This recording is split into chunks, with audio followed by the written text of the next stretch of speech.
It has been an ancient tradition of the British monarchy that the new sovereign should send a written message to his peoples. Science has made it possible for me to make that written message more personal and to speak to you all over the radio. This, however, is no innovation, for my father has, for the last few years, spoken to his peoples at Christmas time. Little more than 2 months ago, he broadcast his last Christmas message, and to many of you, the sound of his voice must still seem to be ringing in your ears. He was speaking then at the close of a long and wonderful reign, which covered a period of 25 years, during which unprecedented changes have taken place, and great anxieties and problems have been shared by all. Throughout his reign, he set a high example of constant devotion to duty, and he was ever concerned for the welfare of his subjects and of all those under his protection. In times of adversity, his calm confidence was an inspiration to all his people, and he shared in their joys as well as in their sorrows. I know how in the dominions, in India, in the colonies and dependencies, the bond of loyalty to the crown, that symbol of the unity of many lands and many populations, has been strengthened by the tie of personal devotion to my father. I feel that his death is not only an overwhelming grief to my mother and to us, his children, but that it is at the same time also a personal loss to you all. To the princes and peoples of India, I send my greeting as the King Emperor.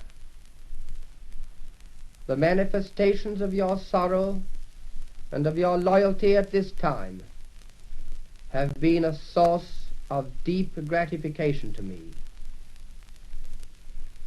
The associations in peace and in war between the British and Indian peoples have been long and honorable, and the example set by Queen Victoria, King Edward VII, and by King George lays on me as their successor a solemn trust to maintain and strengthen those associations.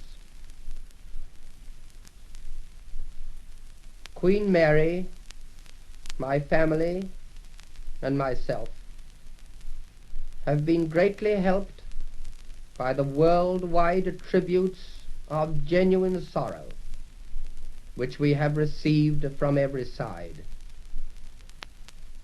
The vast crowds assembled reverently at the funeral, the homage to the late King's memory, and the written words of sympathy by thousands of people, not only those resident within the British Empire, but in many foreign countries as well, is a thing that we will never forget. It is wonderful for us to know how universally my father's great qualities have been appreciated and valued. It is no mere form of speech to say that he reigned in the hearts of his people.